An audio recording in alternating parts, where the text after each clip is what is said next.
Welcome to New York Got Game. The Knicks offseason continues with still yet not a coach.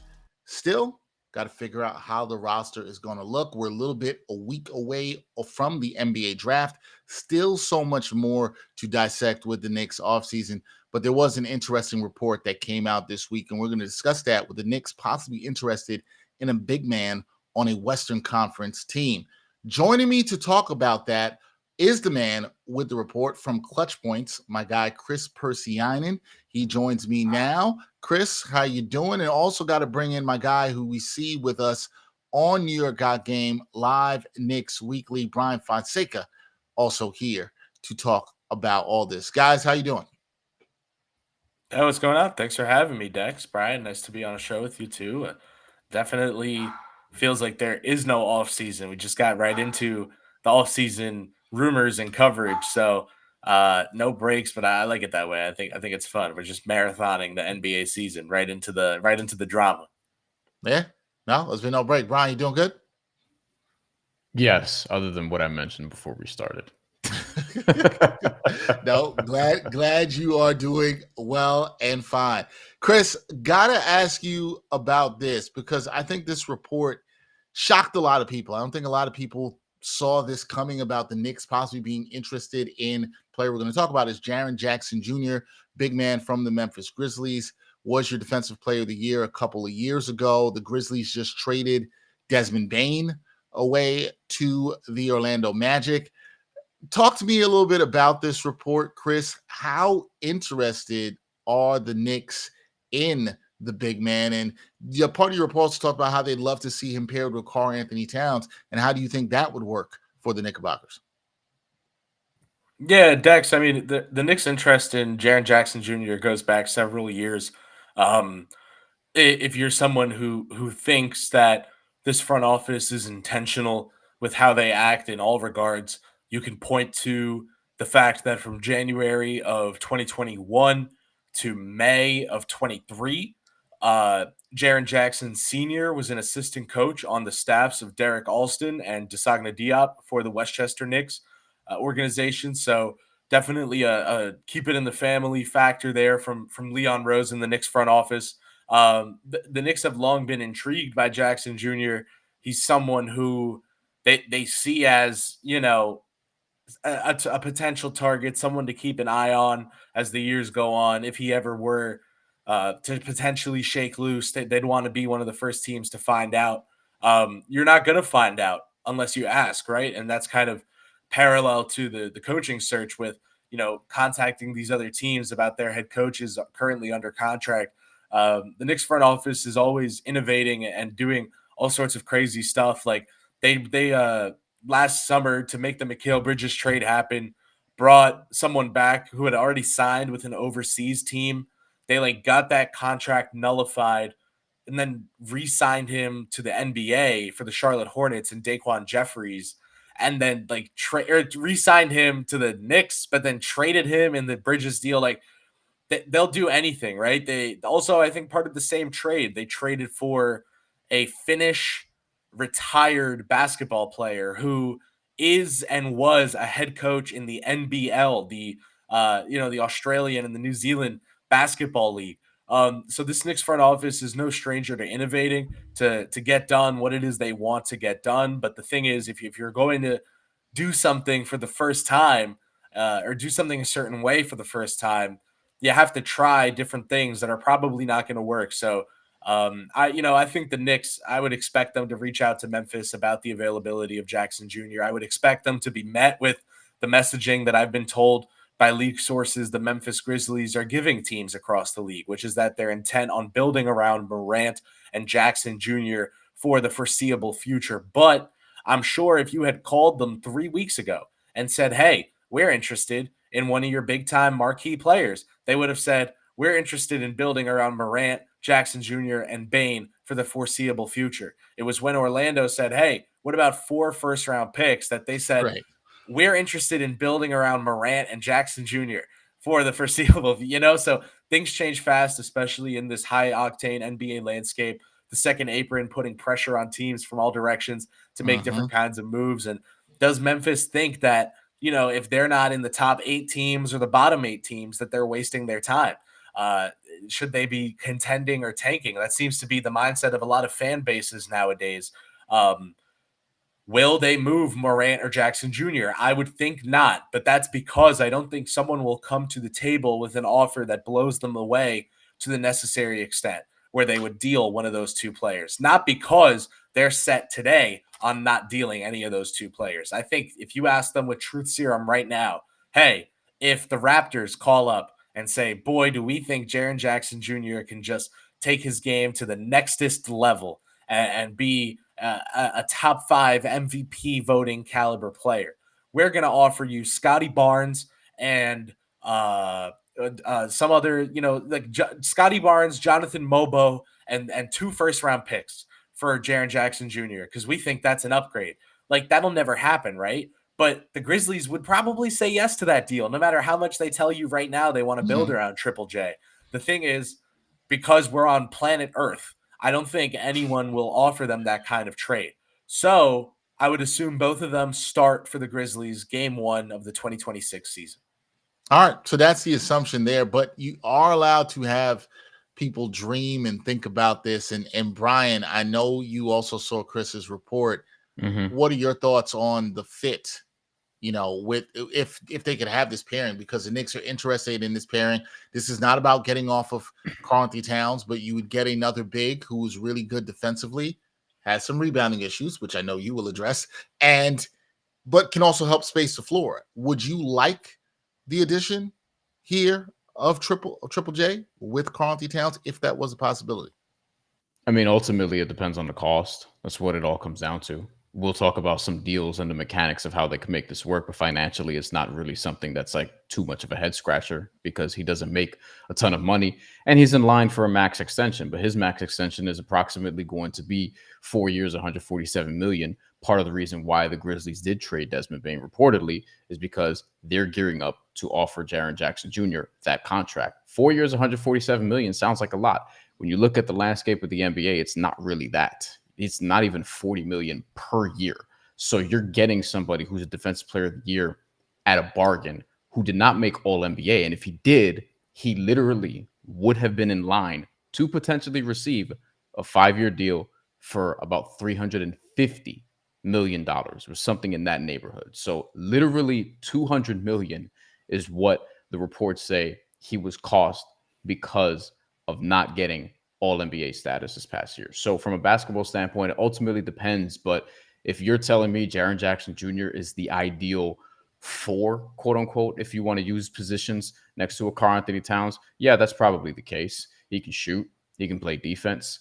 The rebounding, there's questions about that. And there's questions about other things. Durability was a big question early on in his career.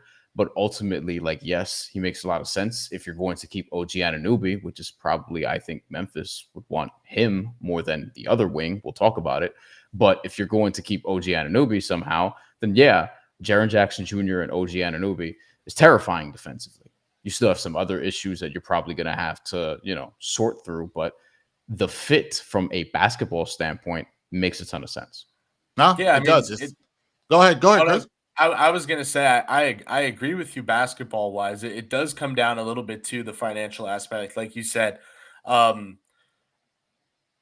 that 4, I believe I wrote about this in my article, so I don't remember the exact number right now. I want to say it was around, he signed for 4 for 105 right now.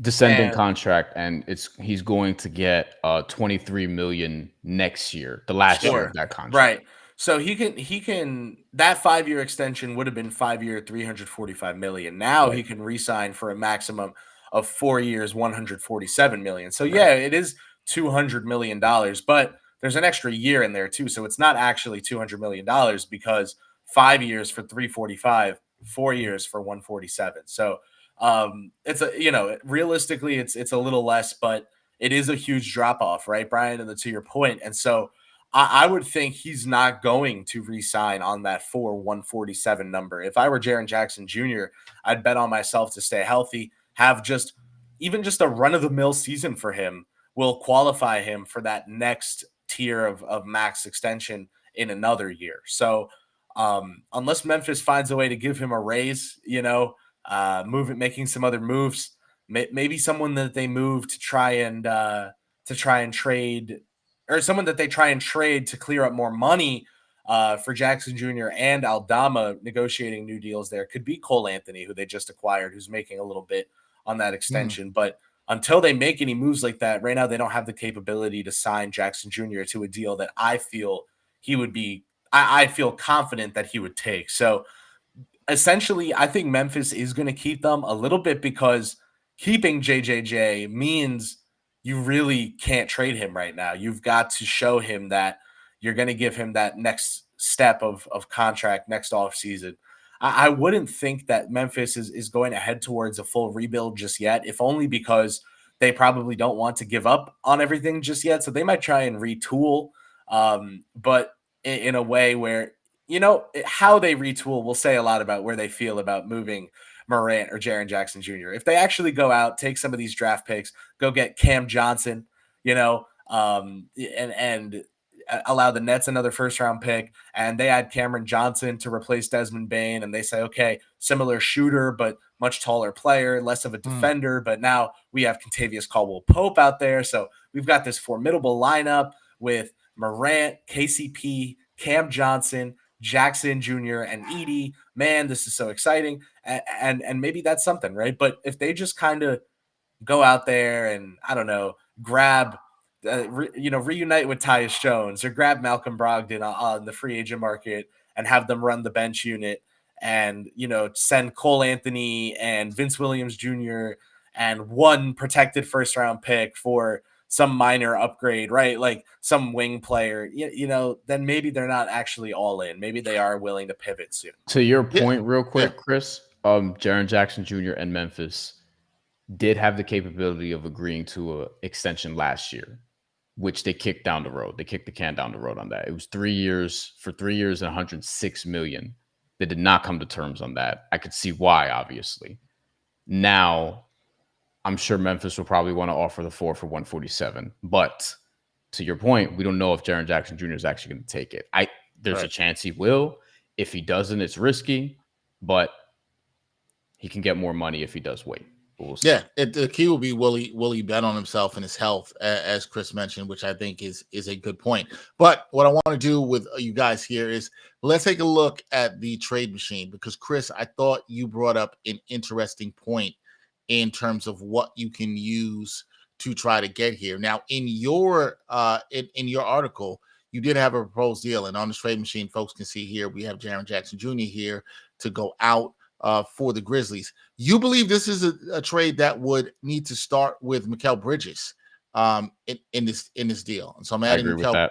Well, yeah, that's the angle I took in the article because Memphis is a team that was reported to have offered 4 first-round picks for Bridges in the past. So even if they only value him, and only being used loosely there, at 2 or 3 first-round picks nowadays, say it's 2, right? Say they value him at 2 unprotected picks and 1 swap. Well, that's a good starting point. Would OG Anunoby be someone that they probably prefer? Who knows, right? We don't know. We don't know what Memphis offered for OG Anunoby when he seemed on his way out of Toronto, but we do know that they offered that much for Mikal Bridges. So my thought process was, looking at the salaries, these two guys are in the exact same contract situation. They are at the end of a deal where they're not making too much money. You can see on the screen in front of you, just less than $2 million is the difference between them annually. They're about to get a new deal, but they might wait an extra year to sign for that bigger amount. Mikal Bridges, I think, could extend this offseason, right? But he probably won't, because he could get more money next year, or maybe he just doesn't want to extend with the Knicks, which is something James Edwards brought up. It is assumed that he'll want to do that. So this deal kind of plays off of that, says, okay, what about, going back out to the Western Conference, a team that wanted him since he was with Phoenix. If they are going to retool around Ja Morant, this would be an opportunity for them to turn Desmond Bane into a longer, taller version of Desmond Bane and still have the draft picks that they got from the Bane deal. So if they're able to turn Jackson Jr. into Bridges, then they basically traded into Bridges and Mitchell Robinson. Like I said, then they basically traded Desmond Bane for Bridges and Mitch Robinson and Jaren Jackson. Or you could say they traded Bane for Bridges and Jackson Jr. for Robinson and all the first round picks. Yeah, right? and picks. Yep. That leaves them some flexibility then to take those picks and go out and acquire someone else. So maybe they want to sacrifice some of their depth. Maybe they go get Cam Johnson. Who knows, right? But they have options. So this is just an option I explored. I was not reporting, oh, they're going to want Mikal. Right. It was more like, hey, going off what we know, they offered a lot for him in the past. They offered a lot in picks. I'm seeing if they value him at around half of that. But here's what I found interesting with what you did and why I wanted to kind of explore this with the people, right? Because you also thought in your trade about adding Mitchell Robinson, which I'm doing here. You thought about adding Mitchell Robinson here, and then you also looked at this as, hey, if the Knicks were going to do this kind of potential trade, and something that Brian and I have been talking about for weeks, is they've got to try to get some depth back, right? So you decided for the Grizzlies to send John Contra back, who's a nice role player there, along with Vince Williams Jr. And the reason I liked your additions of these two guys, and just bring this back up so people can see in the trade machine, is that you gave the Knicks some players that have a couple of years that are low cost on their deal, and also this trade doesn't hurt their depth. Now, there's more to this trade too, just want to get, because Kris also added, and I'm not going to add all this in here, but Kris also added every draft pick I could. Yes, I milked them for everything they every had. draft pick that you could. So you put the 2026 first round pick from the Wizards that is likely to convey to 2 seconds in there, and then every draft pick that he possibly could trade in here. And with the Knicks, it's a lot of seconds and then some pick swaps that they have in 2028, 2030, and 2032. So that was interesting. Was that part of your thinking in this, Kris, in terms of the Knicks? It was a little forced on me. It was a little forced on me by the cap. A lot of things are forced upon people. If you took out Conchar and Jackson Jr. and hit trade, that thing is not going through, my man. So you do have to put some salary in there. Vince Williams Jr. is someone I know the Knicks scouted while he was at VCU in the A10, may I add. So shout out that great basketball conference. But nonetheless, Conchar, that was just money. Williams Jr., I know they scouted him at least. So they sent someone to scout a game of his at Fordham. I remember that well. This is for you and Brian, though. I know you had to put this together, but do you like this deal for the Knicks? Well, that's what I want to know from both. If the Grizzlies would take this with the draft capital the Knicks are able to offer right now, I do. I would think maybe the two sides, if there is any interest in a deal like this, look to revisit this. I know Robinson wouldn't be under contract anymore, but the Grizzlies would be able to look at it and say, okay, maybe we can sign and trade both of these expiring free agents for each other. I don't even know the extent to which that's legal under the cap itself. But again, this is if Memphis is looking to retool and not get more draft capital because they see there as being diminishing returns if they go out and just get like 8 first-round picks for 2 of their 3 best guys. Right. Brian, I've said for a while Jaren could be their best guy, but like Ja's lack of availability recently makes me think Jaren actually might be their best player. So they've got to get a lot back for him. Getting Mitchell Robinson, part of that to me is opening up the possibility of then taking Brandon Clark, G.G. Jackson, and some of the first-round picks, maybe the swap they get from the Knicks and 2 of the first they got from Orlando, and trading that for some, this is all part of a bunch of moving pieces where if Memphis really decides to shake things up and kind of go in on Ja Morant, but making it clear, okay, we did not do what was right to surround him with the right pieces. He's not the clear 1A superstar in the NBA that we thought he might be. So we got a new coach. We got a new supporting cast. We're going to take a new approach. Instead of Jaren Jackson Jr., we got Mikal Bridges, who can ball handle a little bit. Instead of Desmond Bane, we lose some ball handling there. But, I'll say it again, Cam Johnson, we get some positional size there. So we're still a big team, but we're built a little differently. We're built to have a good offense even when Josh sits.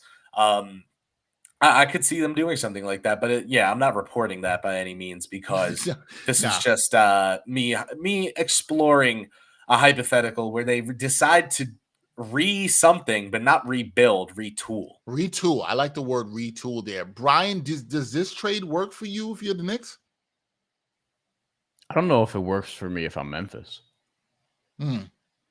So that's the thing, right? Like, is it enough draft capital? Probably not. See, there's a world where, and this is something that teams will have to evaluate for themselves. The Knicks picks, the swaps rather, could be very valuable if you're banking on, hey, this is a short window that they're working with here. There's some people who think that they're closer to the end of the window than the beginning, that they've said on podcasts at least.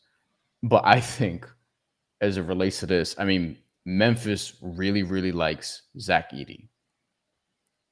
Mitchell Robinson being his backup, I feel like there's already enough injury concerns with your starter in that case. And I don't know if you want to pile on Mitchell Robinson to that. And I think getting back the best player in the deal being Mikal Bridges for Jaren Jackson Jr. would be a hard sell in Memphis. It'd be difficult. And I'm not sure the Knicks have enough draft capital to overcompensate, at least for this version of it, which is why I think if you're Memphis will probably need a lot to move off of Jaren Jackson Jr. if we're talking about him being potentially their best player given John Morant's availability. And also the fact that, I mean, nobody seemed to like the offense last year in Memphis. If you look at the reporting around Memphis as it relates to John Morant, as it relates to even Jaren Jackson Jr. So I'm not sure this is enough for Memphis. I think if I'm the Knicks, I'm okay with turning a Mikal Bridges-led package into a Jaren Jackson Jr.-led package. I would think that's a steal, especially getting two role players along with that. I think that's the thing for me. If you can get to two role players, it makes it interesting. Now, what the proposed trade that Kris has had, is there a lot of draft capital give up in that? Yes, because I think Kris also realized, like, hey, this might not be enough here, and I have to do more. Brian, I do want to ask you this because you said you thought they might prefer, they being Memphis, an OG Anunoby package. Is there an OG Anunoby package you've looked at that you think could work? And I'm going to play here with the trade machine and remove these guys. I'm going to undo this trade here and remove this and look at some of the stuff with OG Anunoby and see if we can find anything that works. Now, OG Anunoby, just as notes to people, as Kris mentioned, higher salary, right? So then you're going to need to bring back a little bit more money than what you're going from in terms of Memphis. So if we just look at this here with OG and Jaren Jackson straight up, obviously Knicks is the first apron team before the trade. They would now be Memphis would be over the cap non-tax team before this trade going out. But that's 23.4 going out. The Knicks would have $39.5 million going out from OG Anunoby. Is there anything you'd want to add or come? If I don't know, I'm thinking about this too. So maybe you guys can work with me through it. If you add Vince Williams Jr., let's just add him. I don't have him in this one. In the OG what do you have? Give me who do you like? And this one I think might be a Knicks say no situation, because if I'm the Knicks, I want to pair OG up with Jaren Jackson Jr. But if I'm Memphis, I'm like, okay, so wait, I have to pay Mikal Bridges now? Like, that doesn't, for my defensive player of the year. But then you're also assuming they'd want to pay OG Anunoby the rest of his contract too. That's what I'm saying. It's like, so this is why I think Desmond Bane was valuable and why Orlando paid what they paid. He's under contract, and people would say, oh, he's making a lot of money. And it's like, no. He's under contract. You don't have to work on the extension. You don't have to potentially overpay in that regard. He's signed through 2029. This is why when you would look at some of the other guards that have contract questions coming up, like a Tyler Hero, for example, it's like you have to trade for that person and then pay them. And it's like you don't want to pay him more than you're going to pay Desmond Bane, and he needs the ball more. But that's another story for another day. On the OG Anunoby one, you're not going to like this, but I have OG Anunoby and Pacome Dadier. I don't like that. Again, I think this might be a Knicks say no situation. All right, so you got OG and Pacome Dadier. Okay. And on the Memphis side, I added Brandon Clark. I like Brandon Clark. Okay. And Brandon Clark's on a very reasonable salary. This is true, speaking of injury histories. But at the same time, yes, Brandon Clark is very, very, he's been valuable in Memphis. And also I have one of the better rebounding guards in the league, John Conchar. Okay. I still think now the draft pick situation here, we could include that or whatever, but aesthetically, it just doesn't look good when you do it in the app. We can discuss what the compensation would have to be here. But I Right. feel like if I'm Memphis, I'm like, okay, this makes me think a little bit more because I'm getting someone better than Mikal Bridges. I'm getting the better wing, and I'm actually getting a young player here. They may also still be getting draft picks because of Jaren Jackson Jr. I would think that. Kris, what do you think of this trade? Because you got your guy Conchar going out in this one with Brandon Clark, who you mentioned before, Jaren Jackson, picks coming to Memphis, which we haven't totally gone through. But OG and Pacome Dadier for the Knicks going to Memphis for those three. So the Knicks do still get some depth pieces, and they get Triple J. Do you like this deal? It's interesting with this trade because you're looking at a starting lineup situation. Do you start Hart or McBride? Is there someone else you're acquiring to add to the starting lineup? You have Brunson and Bridges and Towns all starting. You have Jackson Jr. presumably starting. So that fifth spot, if Towns and Jackson Jr. is your front court, you have some guard defense with Bridges. You have your offense with Brunson. So what's that wing defender you have in that other starting spot? That leads me to think you'd want Deuce McBride in there. Head coach Tom Thibodeau would not have been happy with that, but he's no longer the head coach of the New York Knicks. So maybe that is a possibility where Miles McBride is that wing stopper in the starting lineup. He's got a long wingspan, big build and just overall like plays bigger than he is. But that said, then you're looking at Brunson, McBride, Bridges, Jackson Jr., Towns, like, especially because you're dealing Mitchell Robinson in this trade. As soon as one of Karl-Anthony Towns or Jaren Jackson Jr. gets in foul trouble in any given game, Which can happen very easily. Which will happen. Yes, Ariel Hawk-Purdy better be ready. So part of this trade is Ariel Hawk-Purdy, who I can tell you the organization that the front office is high on Hawk-Purdy, and they are. That's a draft pick that they're definitely happy that they made. And that they were high on him going into that draft as well. He fell because of an injury situation, but they seem to have taken the bet on their intel that it'd be fine, and he's already had a procedure. So we'll see how that goes overall. But that said, with regard to his game on the court, he does remind you a little bit of a Hartenstein style big. Definitely nowhere near that level of impact right now, but that's kind of the point. He's young. Are you ready for him? Brian, you're saying in the NBA playoffs, with 8 minutes to go in the first quarter, you're subbing in Ariel Hawk-Purdy because one of the two guys got in foul trouble. Well, here's the thing. The Pacers are doing it with Thomas Bryant and Tony Bradley. And what I would tell you is that in the playoffs, you have to win around the margins. So the Knicks might not have a choice. Right. If you're going to get if you're going to get something out of a backup center spot, I think ultimately they probably, if Mitchell Robinson is in any trade, they probably have to sign somebody to compete for the backup center spot with Ariel Hawk-Purdy anyway. But if you're going to win seriously in this league, you have to develop.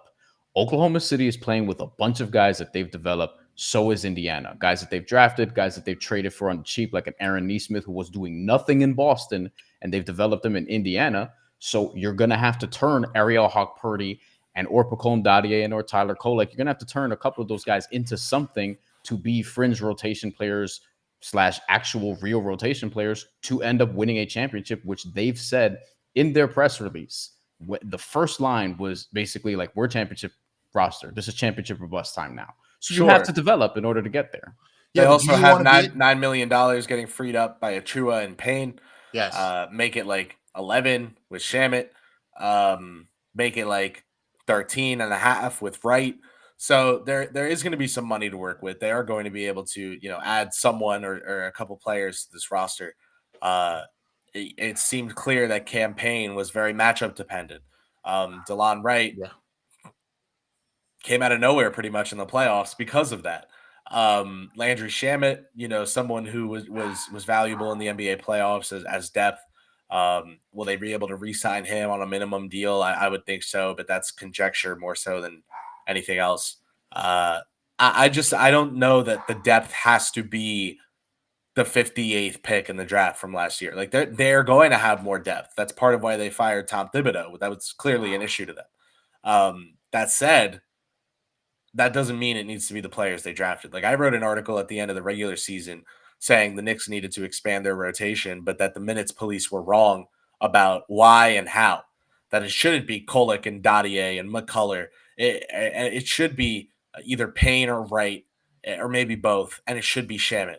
And look what ended up happening in the playoffs with those guys as contributors. You know, there's something to having years of experience, even if you're not seen as a marquee player, which Tony Bradley and Thomas Bryant definitely are not, either one of them. But they have years of experience playing in the NBA. They're not a second-year big that spent their first offseason recovering from injury. Chris, I think it's a good point that you don't necessarily have to go to young players, but I think the scarier proposition is what you mentioned earlier, in the fact that if you did have Cat and you did have Triple J on the court, those dudes are going to foul. And it's going to be a problem, right? And you don't want to always have to go to your backup bigs that quick. I don't care who your backup big is. That could rear its ugly head in the playoffs, and you're having to do that constantly again and again and again and again.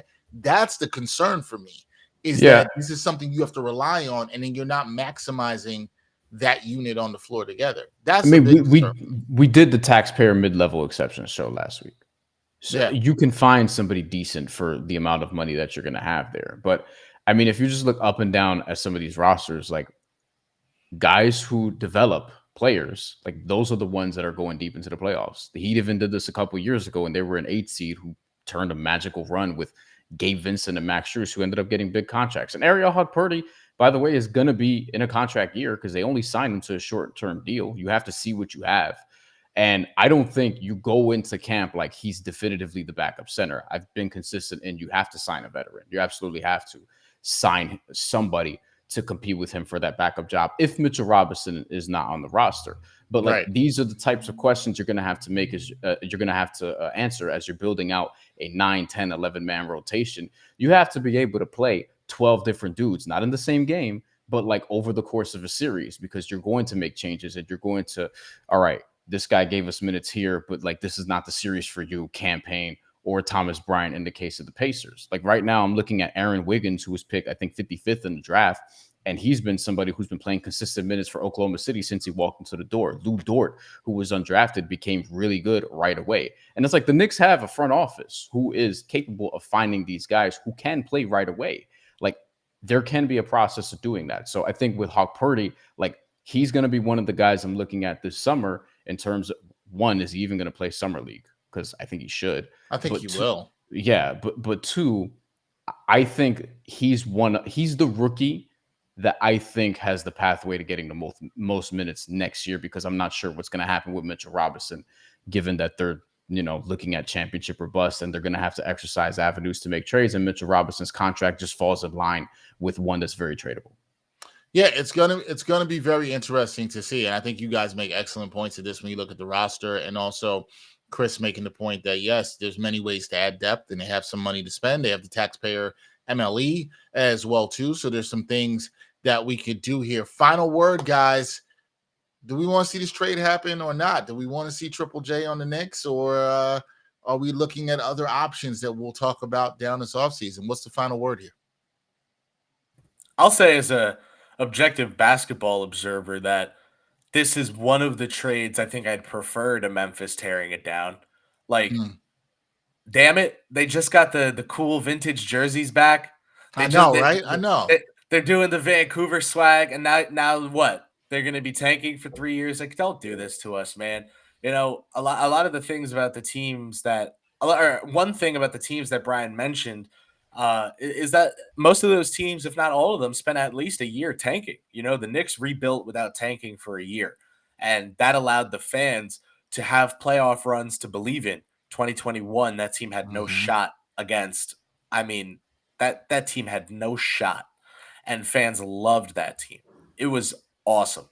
2023, that team winning a playoff series had fans feeling like they had their names on street signs in New York City. So 2024, that team was falling apart because of injuries, but they were resilient. They were tough. They embodied the city. 2025, Knicks fans learned what creative destruction is. When new things are innovated, old things have to be destroyed. And it didn't look a way that they loved for a long time. And all of a sudden, the team went further than last year's team, and the city's behind them. So I do think there's something to, the Knicks having rebuilt a little bit differently, and that being how I'd like to see the Grizzlies do it too. If they're going to rebuild, I'd rather they retool, weaponize their cap space like they did getting KCP to get that big of a pick return, for Bane. But don't just go into the doldrums of the bottom of the standings, especially if the league is planning on expanding soon. Give us some great fun runs before everyone's attention turns to, I don't know, Seattle or wherever.